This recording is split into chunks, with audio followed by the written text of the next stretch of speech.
온라인으로 또 이렇게 예배 드리시는 우리 모든 성도님들 환영하고, 또 저도 온라인으로 이렇게 찾아뵙게 돼서 반갑습니다. 온라인 예배가 길어지니까 점점 집중이 좀 떨어진다 하는 이런 얘기들이 있으세요. 오늘 우리 하나님께 집중해서, 또 말씀에 집중해서 우리에게 주시는 은혜 받을 수 있기를 바랍니다. 저는 오늘 하나님의 질문에서 답을 찾으십시오 라는 제목으로 말씀 전하기 원합니다. 여러분, 신앙생활이 무엇인가요?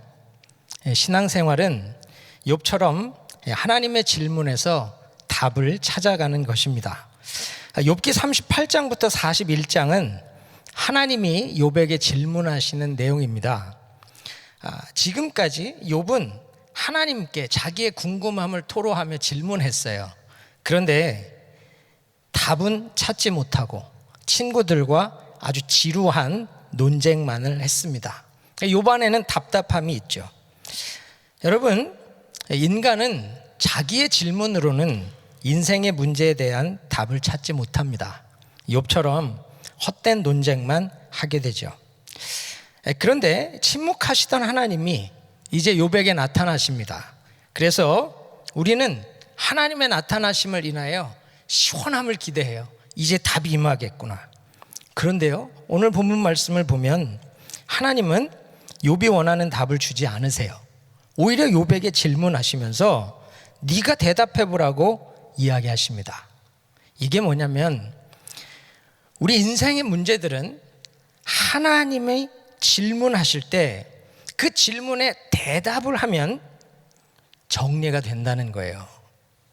여러분, 38장은 하나님이 욥에게 질문하십니다. 광대한 세상에 대해서 네가 아느냐? 그걸 창조하고 운영하시는 하나님을 아느냐? 그 하나님의 지혜와 능력이 어떠한지 아느냐? 욥은 대답을 못해요. 왜? 모르니까. 욥은 하나님이 누군지 아는 것처럼 얘기했지만 실제로 그는 아는 게 없던 거예요.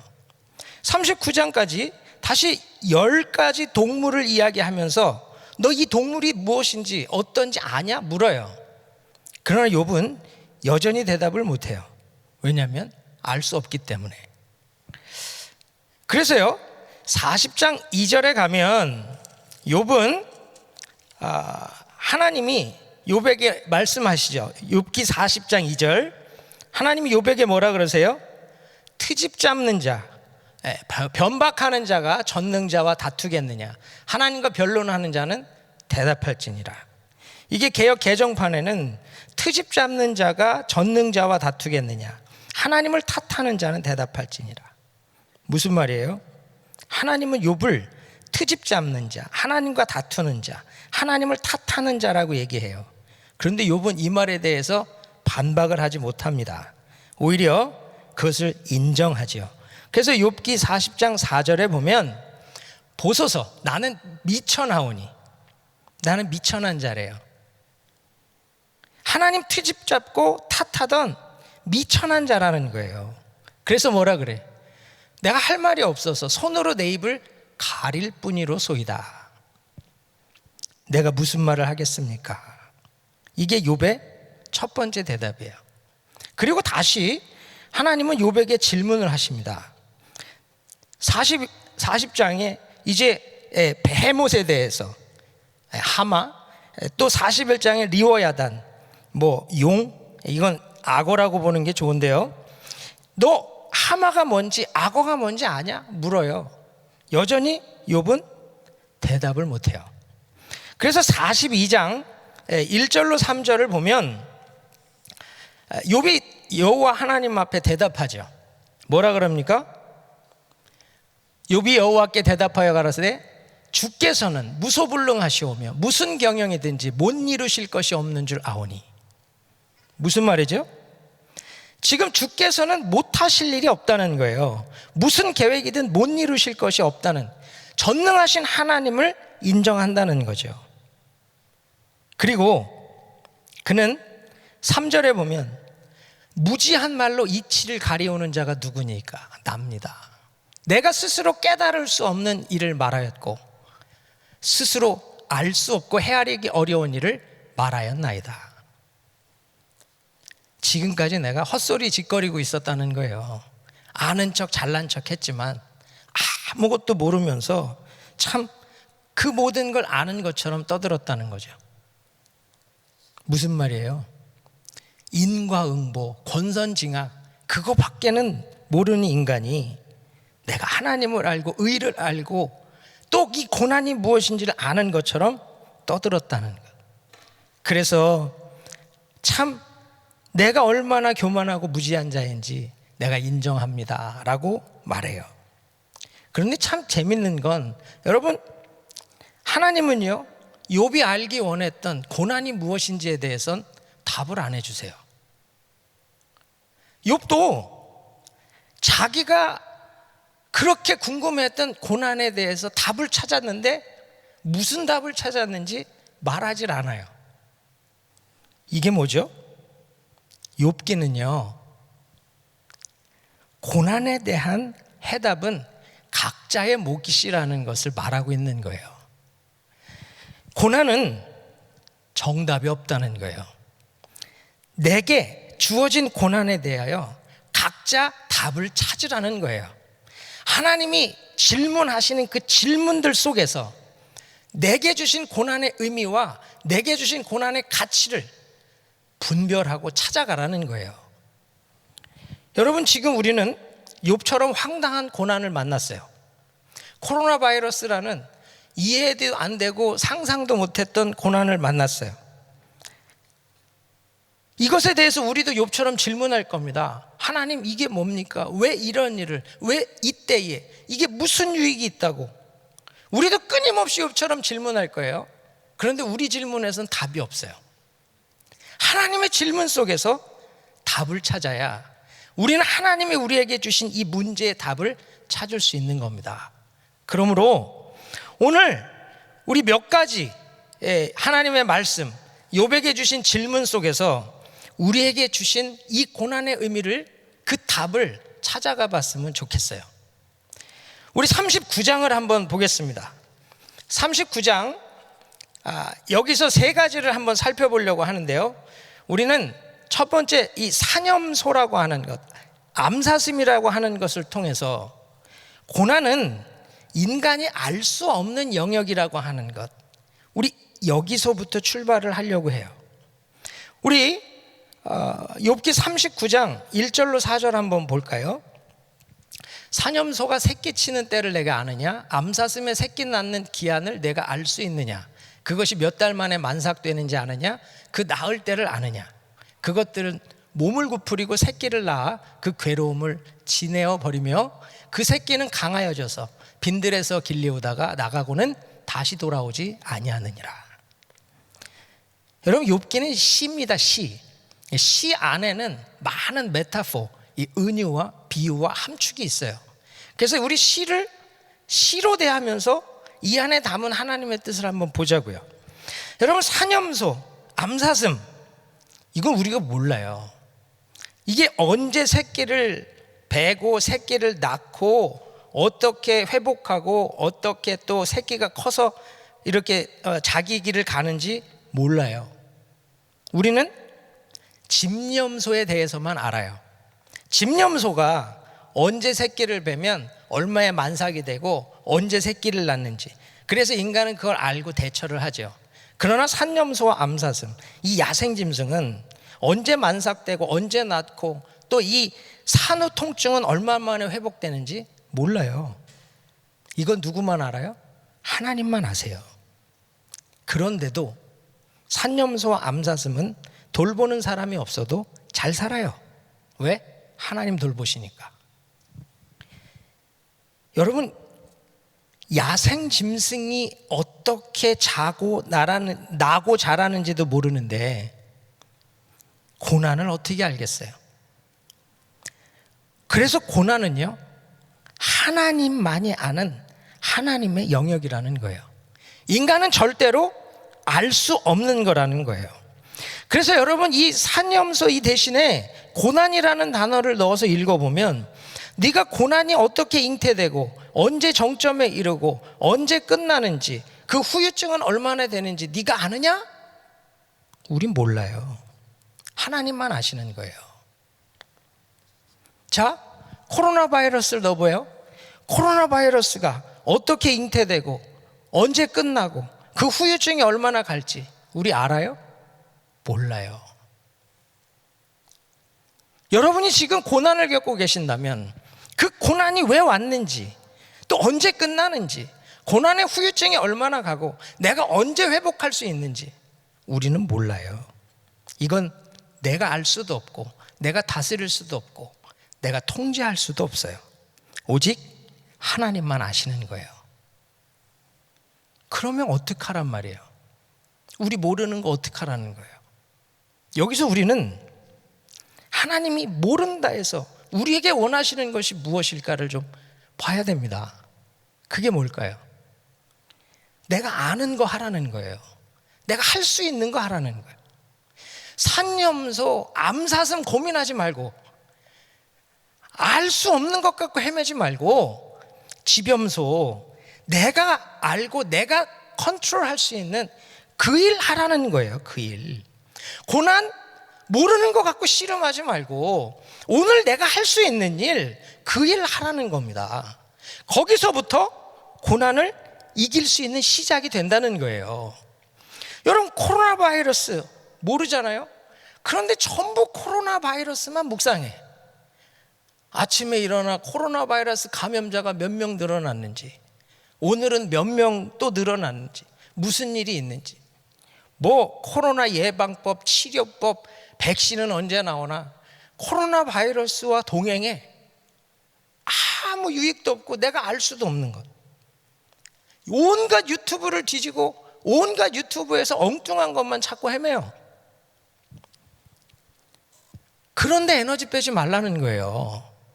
하나님은 지금 할 수 있는 일 하라는 거, 할 수 있는 일. 백신은 때가 되면 나와요. 유튜브 뒤진다고 나오지 않아. 오늘 내가 할 수 있는 일 하는 거예요. 또 코로나 바이러스가 오니까 야, 이게 마지막 때의 표적이냐?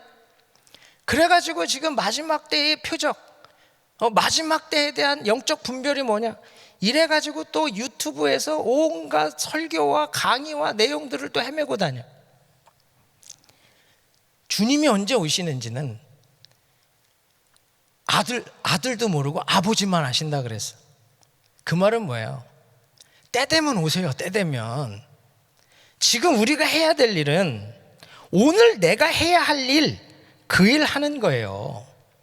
마지막 때를 분별하는 것도 중요합니다. 그러나 더 중요한 게 있어요. 언제 주님이 오시든 내가 당당하게 주님 맞을 수 있으면 되는 거잖아요. 아니, 오늘 오셔도 내가 당당히 맞을 수 있으면 되는 거고, 내일 오시면 오늘 그 맞을 준비하면 되는 거잖아요. 때를 분별하는 게 중요하지만 더 중요한 거, 오늘 내가 해야 할 일, 그 일 하는 게 중요하다는 거예요. 여러분, 오늘 해야 될 일 알잖아요. 특별 새벽기도 새벽부터 하는 거고, 금요 성령 집회 참석하는 거고, 행복 나눔 하는 거고, 오늘 내게 주어진 일, 직장, 비즈니스 다 하는 거, 그거라는 거예요. 그거.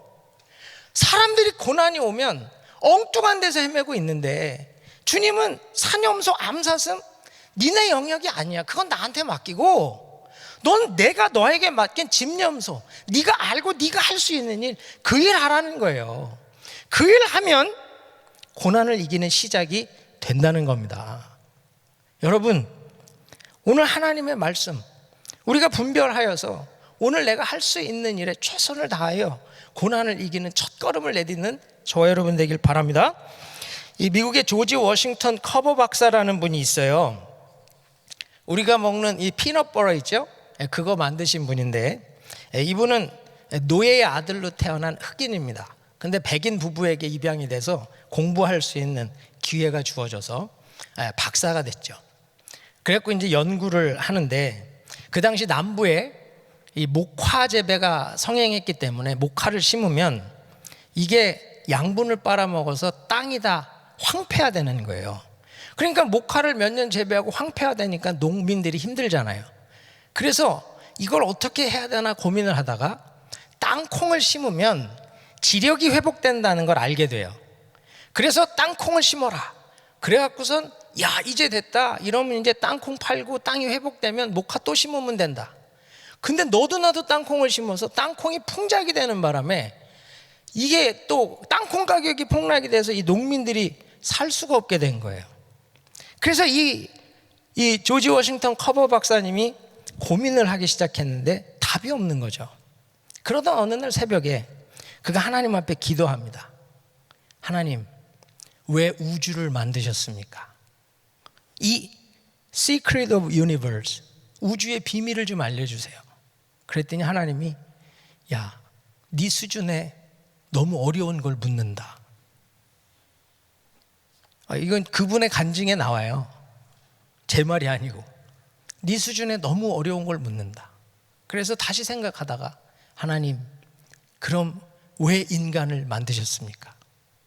야, 그것도 네 좁은 소견엔 너무 어려운 질문이다. 그래서 고민을 하다가 하나님, 왜 땅콩을 만드셨습니까? 그러고 물었대요. 그랬더니 이제야 네가 수준에 맞는 질문을 하는구나. 그러면서 하나님이 너는 땅콩 한 줌을 쥐고 실험실에 가서 연구를 계속하라 그러시더래요. 그래서 땅콩 한 줌을 쥐고 실험실에 가서 연구하기 시작했는데 하나님이 그에게 그가 이렇게 표현합니다. 미스테리 오브 피넛, 땅콩의 미스테리, 이 신비를 풀어주셨대요.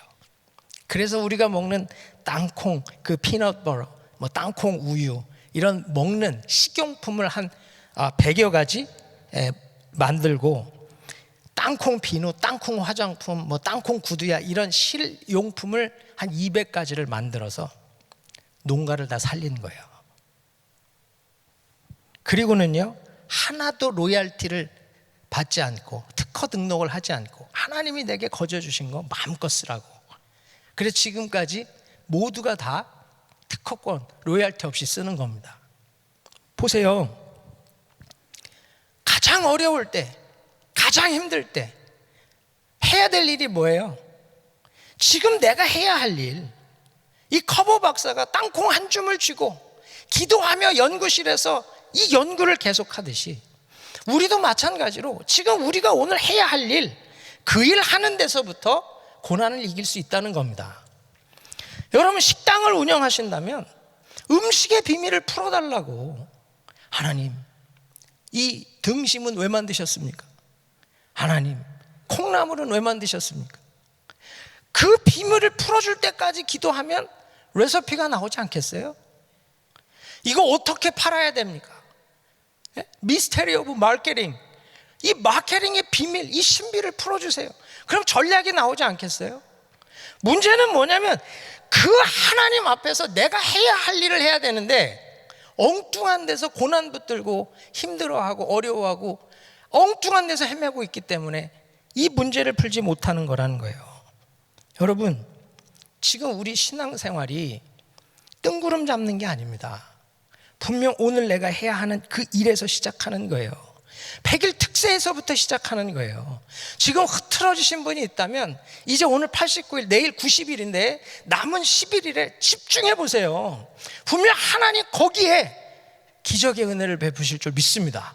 여러분, 그 은혜를 구하는 거예요. 하나님, 이 비밀이 뭡니까? 내가 해야 할 일에 대한 답을 구하시면 하나님 그 열심 속에서 하나님의 은혜가 임할 줄 믿습니다. 내가 모르는 것, 고난의 영역 하나님께 맡기세요.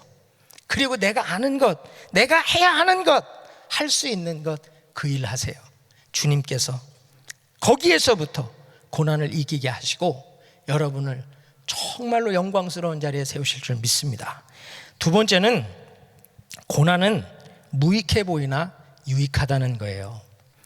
우리 39장 5절부터 8절까지 한번 볼까요? 들나귀에 대해서 얘기합니다. 누가 들나귀를 놓아 자유하게 하였느냐? 누가 빠른 나귀에 매인 것을 풀었느냐? 내가 들로 그 집을 짠 땅으로 그 사는 처소를 삼았느니라.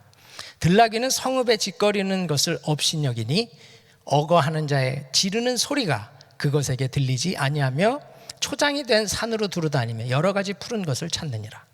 정리하면 들나귀는 길들여지지 않고 들나귀는 자유해. 그래서 집나귀는 길들여져서 주인을 돕는 일을 하는 유익을 주는 동물인데, 이 들나귀는 집나귀와 같이 길들여지지도 않고 가두어지지도 않고 자유하기 때문에 인간을 위해 일을 하지 않아. 무익하다는 거예요. 그런데 여러분, 들나귀가 나에게 유익하지 않다고 하나님에게도 무익할까요? 그렇지 않다는 거예요. 인간에게는 무익해 보이는 이 들나귀도 하나님이 창조하시고 보시기에 좋았더라 이야기했다는 거죠. 여러분, 인간은 제어하기 힘든 들나귀 같은 존재입니다. 그래서 하나님의 말씀을 떠나 범죄하고 자기 멋대로 사는 사람이 많아요. 무익해 보이죠? 그런데 하나님 뭐라 그러세요? 잃어버린 양 한 마리가 천하보다 귀하다. 여러분, 우리는 그 의미를 몰라요. 들나귀의 유익됨을 알 수 없다는 거예요. 여러분, 고난이 들나귀 같아요. 우리가 보기에 무익해 보여요. 그런데 우리에게 무익해 보인다고 하나님에게 무익할까요? 그렇지 않다는 거예요. 이 고난 안에 인간이 모르는 하나님의 유익이 담겨 있다는 겁니다. 그럼 어떻게 해야 되죠? 우린 이 고난의 유익을 알기 위해서 새로운 일을 시도하고요, 해보지 않은 일을 도전해야 돼요. 여러분, 바울이 많은 교회에 편지를 씁니다. 그래서 우리는 로마서, 갈라디아서, 고린도서, 빌립보서 많은 서신을 우리가 읽고 은혜를 받잖아요. 근데 여러분, 바울이 왜 편지를 썼죠? 교회 안에 문제가 있으니까. 교회에 분쟁이 생겼어요. 또 교회에 이단이 들어왔어요. 교회의 성도들이 주를 떠나기 시작했어요.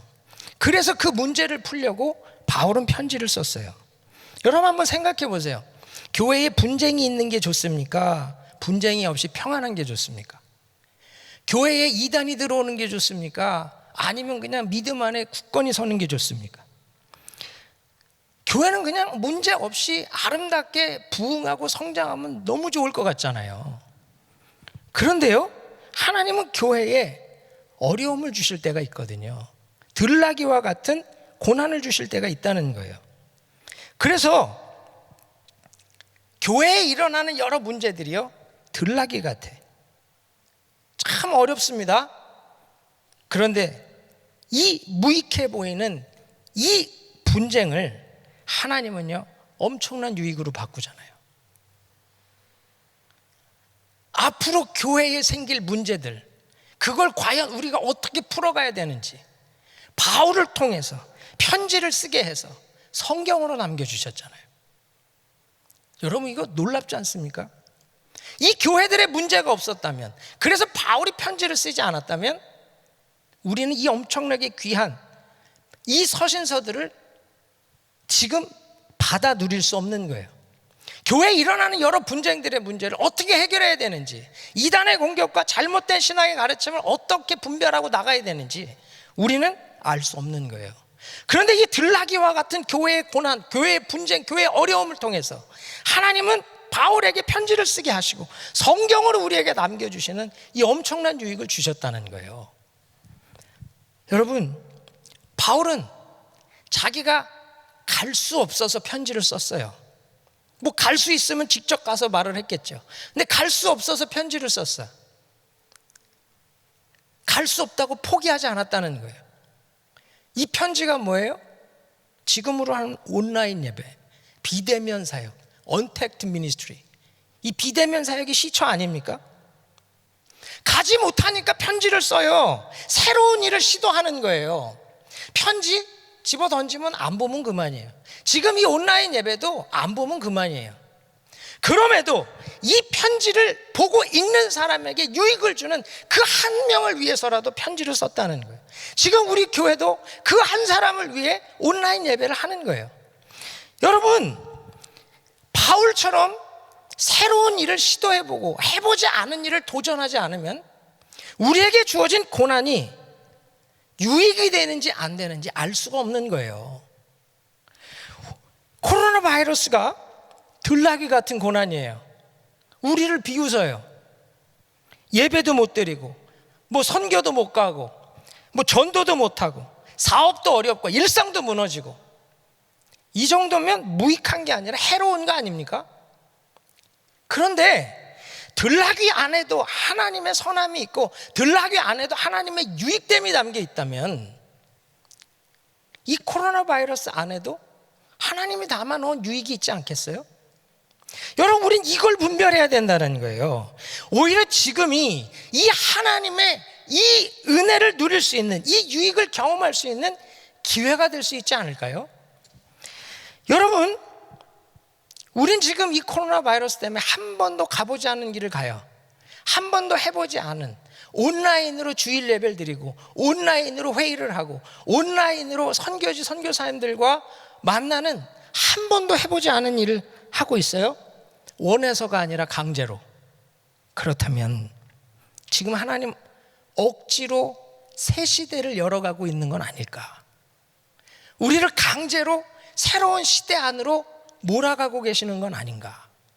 마치 바울이 가서 전하는 그 사역 속에서 편지를 쓸 수밖에 없는 새로운 국면을 맞이하듯이 우리에게도 지금 그러한 일을 허락하시는 건 아닌가? 우리는 그걸 봐야 된다는 거죠. 여러분, 지금 전 세계적으로, 사회 전반적으로 이 뉴 노멀이라는 것, 새로운 기준이 서고 있습니다. 지금도 뭐 여기 계신 몇 분들 다 마스크 쓰고 계시는데, 예전에는 강도만 쓰고 다니는 거잖아요. 근데 지금은 다 써야 돼. 뉴 노멀이라고. 안 쓰면 이제 못 들어가는. 이 새로운 기준 안에서 여러분, 지금 우리가 지었던 높은 빌딩들, 뭐 엠파이어 스테이트 빌딩, 뭐 두바이의 버즈 두바이, 뭐 이런 자본주의의 상징, 부의 상징, 성공의 상징. 근데 여러분, 앞으로는 이런 높은 빌딩들을 짓지 않을 거라는 의견이 지배적입니다. 왜 그러죠? 재택근무 때문에. 이게 효율이 없을 줄 알았는데 지금 기업들이 엄청 효율이 높거든요. 시애틀에 있는 우리 성도님들 전화 오는데 구글, 아마존 전부 10월까지 재택으로 돌렸대요. 그 이후에도 뭐 코로나 바이러스가 정상화돼도 일주일에 한두 번만 그냥 출근하는 쪽으로 바꾸려고 한답니다. 이제는 이 사건 하나로 바뀌는데 건물의 높이도 달라지는 거예요. 지금 부동산 임대업들이요, 이제 예전에는 이 큰 빌딩에 임대를 주고 하는 것들이 최소화시키는 쪽으로 움직여요. 전부 홈오피스. 그러니까 이제 앞으로 지어지는 집들은 홈오피스를 중심으로 주택 설계도 바뀔 거라는 생각을 해요. 저는 창세기 11장에 바벨탑을 짓는 인간들을 흩으셨던 하나님이 하나님을 도전하는, 우리의 실력, 우리의 부, 우리의 능력을 자랑하던 인간들을 언어를 혼잡게 해서 흩으셨던 것처럼 지금 이 코로나 바이러스라고 하는 것으로 전혀 다른 방법으로 세상과 교회를 자정 작업을 하고 계시는 건 아닌가, 그런 생각을 해봐요. 지금 코로나 사태로 인해서 가장 큰 타격을 입고 있는 업종 중에 하나가 여행사, 호텔, 항공사입니다. 여러분, 이게 나쁜 게 아니라, 이 업종에 종사하는 분들 혹시 오해하지 마세요. 왜 여행, 항공, 호텔이 발달했죠? 경제적인 부로 인해서 이제는 즐기고 누리고 싶은 욕구가 여행, 세계 여행으로 팍 커졌단 말이에요. 그런데 너무나 세상 일락에 빠져있는 이 세대를 하나님 코로나 바이러스라고 하는 것으로 자정작용을 하는 건 아니실까? 노아의 홍수 때와 전혀 다른 방법으로 그 먹고 마시고 시집가고 장가가며 세상에 빠져서 그걸 즐거워하는 이 세대에게 그것이 아무것도 아니라는 걸 말씀하고 계시는 건 아닐까? 분명한 것은 하나님은 지금 새로운 시대를 열고 계시고 교회와 성도들을 강제적으로 새로운 국면 안으로 이끌고 계시다는 거예요. 초대교회는 엄청난 부흥을 경험했잖아요. 하루에도 수천 명이 예수 믿고 돌아오고, 그 초대교회는 서로 물건을 통용하며 예배하고 기뻐하는 엄청나게 아름다운 교회였어요. 그러니까 그들은 그 예루살렘 교회의 부흥과 그 은혜와 그 기쁨에 취해 있었단 말이에요. 그런데 하나님의 뜻은 어디 있어요? 교회의 부흥도 부흥이지만 예루살렘과 온 유대와 사마리아와 땅끝까지 이르러 내 증인이 되리라. 그 복음 전파가 땅끝까지 가는 게 목적이셨단 말이에요. 그래서 사도행전 8장에 보면 핍박을 주셔서 큰 핍박이 일어나니까 사도들만 남고 나머지는 다 흩었어. 그래서 유대와 사마리아로 갔어요. 무슨 말이죠? 고난을 통해서 하나님은 예루살렘 교회를 이제 새로운 국면, 선교라는 새로운 국면으로 이끌고 몰고 가셨다는 거예요. 지금 코로나 바이러스가 우리를 새로운 국면으로 이끌고 계시는 건 아닐까. 7, 80년대에 엄청난 교회 부흥, 90년대부터 지금까지 엄청난 선교의 역사. 그런데 이제는 아무것도 할 수 없는 이 상황 속에 우리를 몰아가시면서 우리에게 다시 한번 새로운 단계로 들어가는 사역을 고민하게 하시는 건 아닐까. 우리 교회도 작년 한 해만 874명이 단기 선교를 나갔어요. 엄청난 인원입니다. 이거 뭐 웬만한 교회에서는 상상도 할 수 없는. 그런데 이제는 아무 데도 못 가네요. 우리에게 어쩌면 선교를 다시 돌아보고 다시 계획하고 다시 준비하는 시간을 주시는 건 아닐까요? 진짜 본질적인 선교, 주님의 재림을 준비하는 선교를 우리에게 원하고 계시는 건 아닐까요? 또한 우리 지금까지 이런 환난이라고 하는 것, 성경에서 말하는 마지막 때의 고난이라고 하는 건 우리 별로 우리하고 상관없는 것처럼 느끼지 않았습니까? 나와 먼 이야기처럼. 그래서 뭐 가끔 뭐 베리칩이 나왔다, 뭐 이번에 빌 게이츠 뭐 의료 뭐 이런 거 나왔다 그러면 이게 666이냐? 이 고민만 하지. 진짜 마지막 때의 환난, 그때를 이기는 믿음의 성도라고 하는 그 준비에 대해서는 너무 멀리 있지 않았을까요?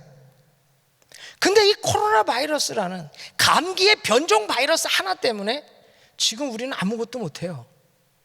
예배도 못 드리고 선교도 못 가고 성도의 교제도 이루지 못하는 이런 자리에 있다는 거예요. 그런데 벌써 지금 이렇게 가다는 코로나 바이러스 세컨드 웨이브가 온다고, 2차 대유행이 온다, 그걸 경고하고요, 이게 끝나도 또 다른 어려움이 올 거다라고 하는 것을 이야기하고 있다면 분명 우리는 더 강한 영적인 준비를 해야 되지 않겠습니까? 진짜 이 영적인 준비가 되어져 있지 않다면 환난이 올 때 그 환난을 어떻게 이기겠냐고요. 지금 벌써 온라인 예배가 익숙해졌어요. 그래서 성도님들 중에는 편하대요. 그냥 계속 온라인으로 해도 좋을 것 같대요. 이게 하나님이 원하시는 걸까요? 저는 그렇게 생각은 하지 않아요. 여러분, 마지막 때 주의 재림을 준비하고 주님을 맞이할 수 있는 종으로 준비할 수 있는 것, 이게 중요하지 않겠습니까? 지금 하나님은 들나귀와 같이 무익해 보이는, 아주 해로워 보이는 코로나 바이러스를 통해 새 시대를 열고 있다고 저는 믿습니다. 그렇다면 우리가 원하지 않아도 그 안으로 지금 들어가고 있다면 우리는 분명히 분별해야 돼요. 다음 단계가 무엇인지에 대해 바울의 편지와 같은 새로운 사역을, 새로운 방법을 시도하고 도전해야 된다는 거예요. 분명히 하나님은 우리가 시도하고 도전하면 그것을 사용하실 거예요. 하나님이 사용해 주시면 바울의 편지와 같이 영광스러운 믿음의 유산으로 남지 않겠습니까? 그래서 지금은 무수하게 시도하고 도전해야 돼. 여러분, 지금은 두려워하면 안 되고 막 해야 돼요. 제가 머리를 제가 깎았습니다. 코스코에서 50불짜리 사다가 깎아왔어요. 중은 제 머리 못 깎는 데지만 목사는 깎는 걸 보여주겠다 이래가지고 제가 깎았어요. 한 3번째 깎으니까 이제 좀 익숙해지더라고.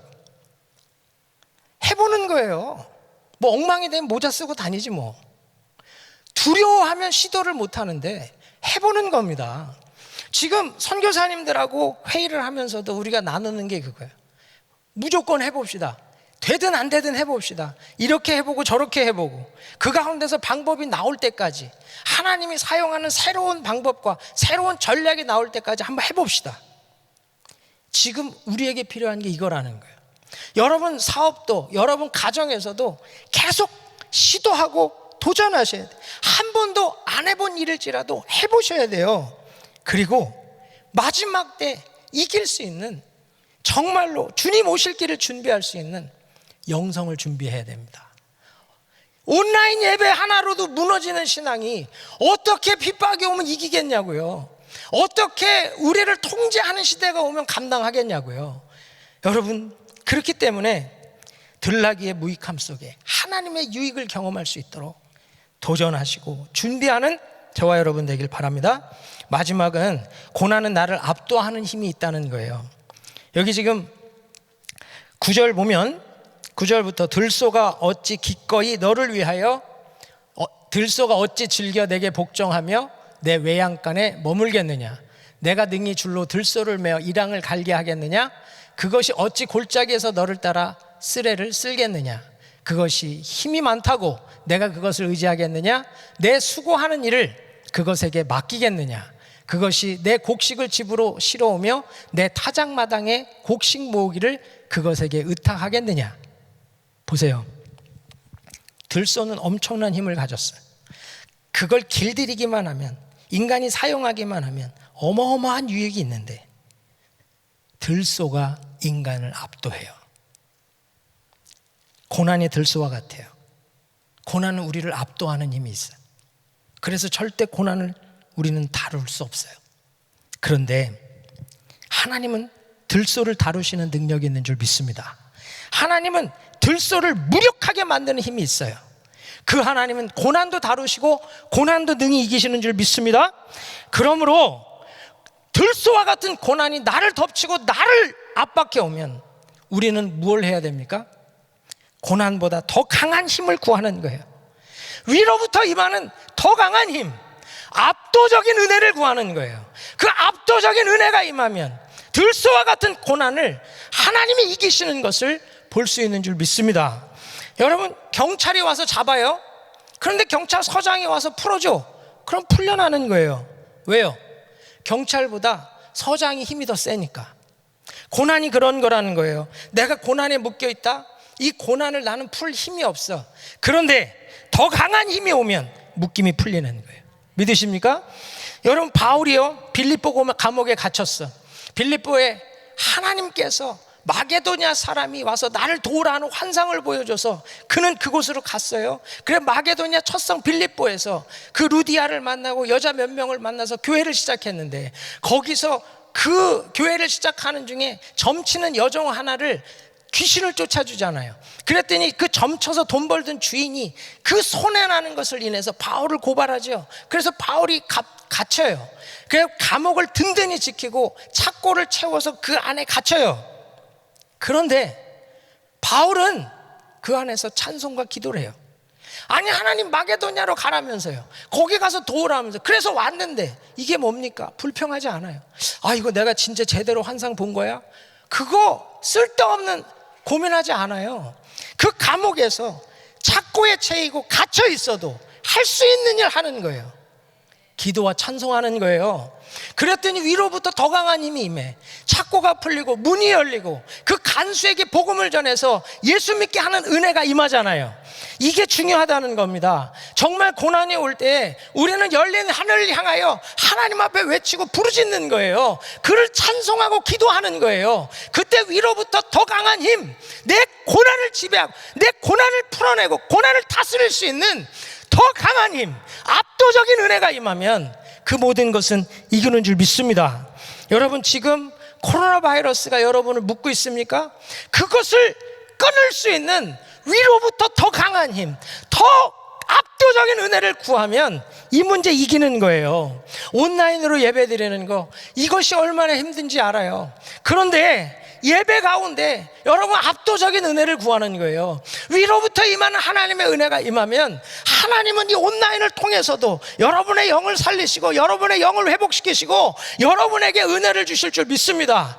여러분 지금 이제 말씀 전하고 우리 기도할 때에도 예전엔 마가의 다락방에 모여서 기도했잖아요. 그 120문도가 모여 기도할 때 성령이 임하여 놀라운 역사가 시작됐잖아요. 그런데 지금은 우리 모일 수 없어요. 우리 함께 있을 수 없어요. 그러나 온라인으로 지금 함께 있는 거예요. 그 함께 있는 자리에서 하나님의 은혜를 구하는 거예요. 마가의 다락방 같이 간절히 부르짖고 구하는 거예요. 그때 하나님이 우리의 기도를 들으시면 여러분 각자의 집이 마가의 다락방이 될 것이고 그곳에 성령이 임하여서 정말로 감당 못할 더 강한 힘, 위로부터 임하는 능력이 임하여서 압도적인 은혜가 우리에게 임하여서 이 모든 고난을 이기고 승리하게 할 줄 믿습니다. 그러므로 지금 압도적인 은혜를 구해야 될 때라는 거예요. 마지막 때, 이 엄청난 환난의 때 우리 어떻게 이길 수 있어요? 우리 힘으로 안 돼요. 능으로 안 돼요. 오직 여호와의 신으로만 가능한 줄 믿습니다. 정말 하나님 압도적인 은혜를 주셔야 이 모든 것 이깁니다. 여러분 초대교회 엄청난 핍박, 잡히면 죽는 거예요. 정말로 고난 가운데 땅을 파고 숨어야지나 살 수 있었던 때예요. 그런데 그들이 어떻게 이기고 우리에게 이 믿음을 전해줄 수 있었죠? 압도적인 은혜가 임한 거예요. 그들의 그 고난을 능히 감당하고 이길 수 있는 위로부터 임하는 압도적인 은혜, 더 강한 힘. 로마의 황제가 잡아 죽이는 엄청난 핍박이 있어도 그것을 이기는 압도적인 은혜, 위로부터 임하는 성령의 그 강한 힘이 그 모든 걸 이기게 하는 겁니다. 지금은요, 이전보다 더 강한 압도적인 은혜가 없이는 이제 우리 신앙생활 못해요. 여러분 각자 씨름하면서 이제 여러분의 신앙을 지키지 않으면 절대로 이길 수 없는 시대가 오는 거예요. 그런데 온라인으로 편하다고요? 그렇게 있다고 이것이 좋다고요? 여러분 그게 아니에요. 지금 우리에게 오는 마지막 때의 고난, 그때에 이 진짜 하나님 앞에 믿음의 사람으로 서는 그 일을 위해서 우리는 오늘도 압도적인 은혜를 구해야 되는 줄 믿습니다. 성령께서 우리에게 그 은혜를 주실 때 우리 이 고난을 이기고 승리하게 되는 줄 믿습니다. 여러분 정말 이 압도적인 은혜만이 이 시대 우리를 살릴 수 있는 힘이에요. 이 다음에 타조 이야기가 나옵니다. 이 안에 또 다른 하나님의 답이 있는데 여러분 스스로 한번 찾아보세요. 이 진짜 얼마나 귀한 은혜들이 있는지 몰라요. 말씀 맺을게요. 고난에 정답은 없어요. 각자 자기의 답을 찾아가는 거예요. 여러분 알리바바라는 회사를 아십니까? 미국에 아마존이 있다면 중국에 알리바바가 있어요. 그래서 중국 전체의 온라인 전자상거래의 80%를 차지하고 아시아 전역 다 커버하는 그런 회사입니다. 근데 이 회사가요 5월 10일 날 알리데이라 그래서 직원들에게 선물을 주고 파티를 해요. 왜 이날일까? 그 회사 창립 기념일일까? 자기 생일일까? 아니에요. 이 5월 10일이 2003년 사스가 왔을 때 직원 중에 확진자가 나와서 직장을 폐쇄했던 날이에요. 그런데 그날을 기념하더라고. 그 이유가 뭔가 했더니 이 사스로 확진자가 나오면서 알리바바라는 이 회사가 엄청난 위기를 겪어요. 그때 이러한 전염병은 계속 올 거다. 그럼 어떻게 해야 되나? 온라인이다. 그래서 남은 모든 재물을 다 끌어다가 온라인 플랫폼 만드는 데 투자를 합니다. 그리고 그게 성공해서 중국 전체의 80%, 아시아 권역을 차지하는 미국의 아마존, 중국의 알리바바, 어마어마한 회사로 커진 거예요. 위기를 기회로 바꾼 굉장히 중요한 모델입니다. 여러분 3월 15일이 무슨 날인지 아십니까? 우리 목사님과 우리 성도님들이 눈물을 흘리며 우리 교회 문을 닫고 온라인 예배로 전환한다고 선포한 날이에요. 저는 우리가 이 날을 기념해 그레이스 데이 페스티벌을 할 수 있는 날이 됐으면 좋겠어요. 우리가 그날 눈물로 교회 문을 닫고 온라인 예배를 드리는 하나님 앞에 죄스러운 마음으로 정말로 안타까웠던 그날이 우리에게 새로운 시대로 이끄시는 하나님의 은혜로 새로운 사역, 새로운 주의 영광을 드리는 그 기회로 삼은 것을 기념하는 날이 될 수 있으면 좋겠습니다. 그래서 내년 3월 15일에는 우리에게 주신 은혜를 간증하는, 교회에 주신 은혜, 우리 성도들 사업에 주신 은혜, 가정에 주신 은혜, 각자의 신앙에 주신 은혜를 간증하면서 하나님과 영광 돌릴 수 있는 축제의 날이 됐으면 좋겠습니다. 여러분, 오늘 해야 할 일, 그 일에 집중하세요. 내가 아는 일, 내가 할 수 있는 일, 거기서부터 고난 극복이 시작되는 거예요. 여러분, 무익해 보이지만 고난은 유익합니다. 우리를 새로운 국면으로 이끄시는 하나님의 은혜 안에서 유익을 누리시기 바랍니다. 그리고 압도적인 은혜, 우리를 묶고 있는 것보다 더 강한 하나님의 은혜, 하나님의 능력, 그걸 경험하셔서 이 모든 고난을 이기시고 승리할 수 있는 저와 여러분 되기를 축원합니다.